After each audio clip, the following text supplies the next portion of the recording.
WWE 2K26 has done some really cool stuff this year, but unfortunately, a very dark cloud is right above it, and that is the Ringside Pass. The way that 2K has approached monetization this year has turned people completely all the way off, and honestly, there's certain parts that I just can't blame them for, and that's the reason why we're here today. Make sure you guys like, comment, subscribe if you guys have been enjoying the content. We are on our way to 25,000 subscribers. Let's go on ahead and get into it. The WWE 2K26 Ringside Pass has caused all types of backlash throughout the community, man. Whether I feel something different, you feel something different, whether somebody else feels a different way about it, honestly, it doesn't matter at this point because the general consensus on the way that people feel about this mode at the moment is just all around bad, and that's just where it's at. Last year around this time, we saw that WWE 2K25 sat around like mid 70% in terms of rating. 2K is now sitting at a mid 40% rating for WWE 2K26, and the standard edition came out 3 days ago at the time that you're watching this video. It's just really a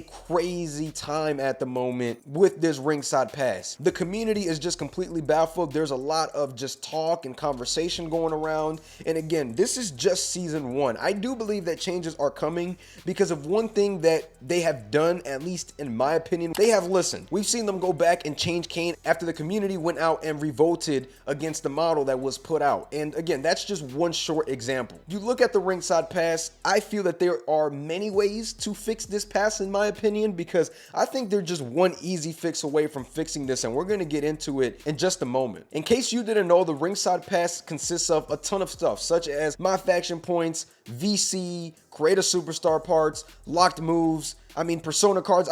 They pretty much threw a little bit of everything in there, and the DLC is the main problem because you're making people grind from level 1 through level 20. Thankfully, it wasn't level 40, but again, with the ways that this pass has to be grinded or you have to play a certain way, that's the reason why people are so turned off, because they feel that this formula that we've been rocking with for so long, where you pay your money and you get all your DLC right away, has been flipped with just a touch of a switch. And I really do think that that's what has people this upset, aside from the grind. Just everything changed from one year to another. There was no build-up, there was nothing. It was just done. I think that this can improve by putting the DLC in tier 1. If you put the DLC in tier 1, I believe that this will get better right away. It will be better just digested for the community in general, because you're giving everybody what they paid for right away. I think that's where the backlash is coming from. DLC is locked behind that. And again, if you do it that way, I think that 2K wins, and I think that the consumer wins. In my personal opinion, you guys can let me know if I'm wrong down below, because nothing is changing with the way that you've gotten your DLC before if they decide to work on this formula. Now, when you look at persona cards, when you look at belts, arenas, we've seen arenas and belts in season 1 for the premium tier pass. If you can spread that out all the way through level 40, I think you might be having something there. If you give out DLC tier 1 and then you continue giving out belts, arenas, currency, things like that, and then you put a really good persona card at the level 40 part of the pass, I think that everybody wins. There may be people that are incentivized regardless of the DLC being given to people at tier 1. They still may want to go on ahead and drop money because their favorite wrestler has a persona card at the end. Why not just do that with the Ringside Pass if you want to find a way to make extra revenue, right? Because I feel that if you gave that DLC the full pack right there in tier 1, I don't think people would have a reason to complain anymore, in my humble opinion, because you're giving people a reason to grind for different things throughout the game, but they already got what they paid for. And again, it's just one of those things where it's a slippery slope right now, y'all, and I get it. You know what I'm saying? I have a hard time believing that the season pass will stay the way that it is at the very moment, just because of everything and the feedback and just the way the community has gone against it and has really done its thing to fight this new Ringside Pass. And again, rightfully so. There are people with jobs, families, kids, and just don't have the time to grind to level 20 right away, especially those old school wrestlers that we see like Demolition. The age group that's in for it ain't for me, but it may be for a 35, 40-year-old family man that got a whole lot of stuff going on and they just want to hop on a game and play, but they got to grind for Demolition. So me personally, the reason why I've mentioned that I'm not so affected by this, obviously, y'all, this is what I do. YouTube is a job to me, and this is something that I get to put a lot of playtime and hours into, and it just doesn't really affect me as much, but I understand where the community is coming from when they feel that they are being slighted or they feel like they have to grind when they shouldn't. It's just a big change in my opinion, man. The world in WWE games has changed from one year to another, just like that. And I understand people's frustrations when talking about this pass. Overall, with this Ringside pass and the way people feel about it, I think that you just have to go on ahead and give that DLC out tier 1. And some people have even made the suggestion of tier 1, 2, 3, and 4 being the first 4 tiers. Each wrestler is in one tier. I don't even think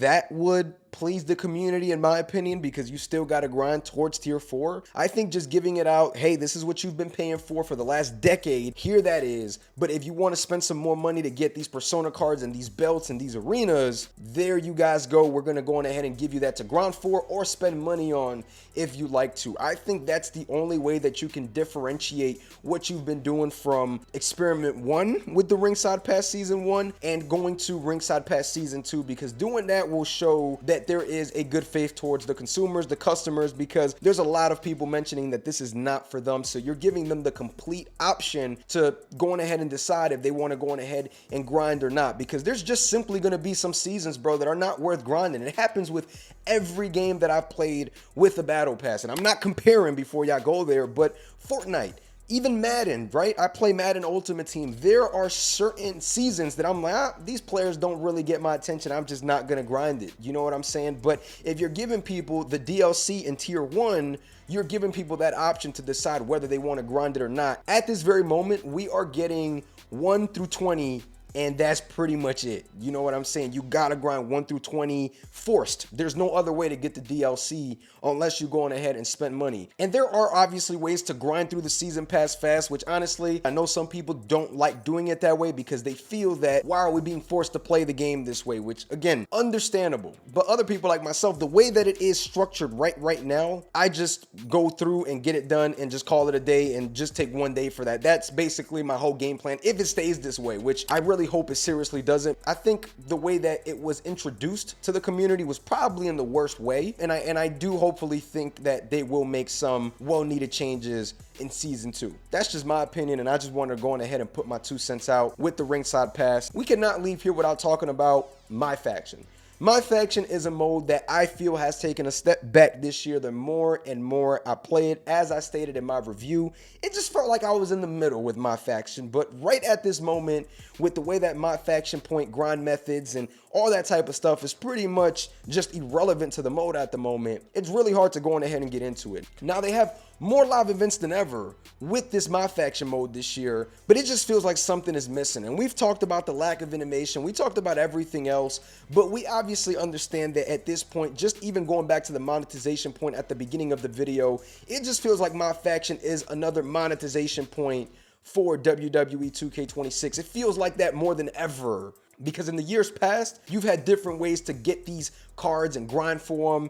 It's just a really different vibe this year, in my opinion. And there's just a lot of things that have gone down in the community this year where people feel that way as well. My faction is a mode where I was really looking forward to covering it this year, and I probably still will from time to time, but it just feels like right now at this moment, it's not in the best place for me to personally just take serious and put time into, because my time is just frankly, you know, very limited at times. We got a lot going on between editing and doing everything else. My faction is just a mode where it seems like you really got to put some blood, sweat, and tears into at the moment to grind for that MFP and grind for everything else that just comes with the mode itself. Right now, it just feels like, as a consumer that has consumed lots of my faction throughout the years, it's just not the same at the moment, and I do hope that they find that spark again to bring that mode back, because World Tour was one of my favorite modes last year. I still haven't touched it this year after hearing that you got to go into faction wars and just do a bunch of stuff that just doesn't really feel necessary. I felt like World Tour was that damn good last year, and it has taken some step backs this year. I'm just hoping to see a good game overall, man, right? I feel like at this point in time, the gameplay is not getting the love it deserves because of this Ringside Pass and the way that my faction has gone, where it has so many players talking about it. It's just a lot of negative revolving this game at the moment. And again, they've done some good, but this Ringside Pass has obviously done some bad for the community, and my faction as well is just kind of following in that way at the very moment. We'll have to see what happens. I still feel that the Ringside Pass can be good if they just go on ahead and throw that DLC at tier 1 and allow the community to grind at their own pace for whatever they want with the title belts, weapons, and all that stuff. You feel what I'm saying? I just think that's probably the best move they can make. Let me know down below what you guys think they should do with the Ringside Pass, if they should go on ahead and just get rid of it as a whole or use it to innovate and make things different from what we've seen in the past and just allow you to get your DLC day 1, but just throw in everything else all the way up to level 40. We'll have to see what gets done, man. But nonetheless, make sure you guys like, comment, subscribe. If you guys have been enjoying the content, I'm going to catch y'all. Peace.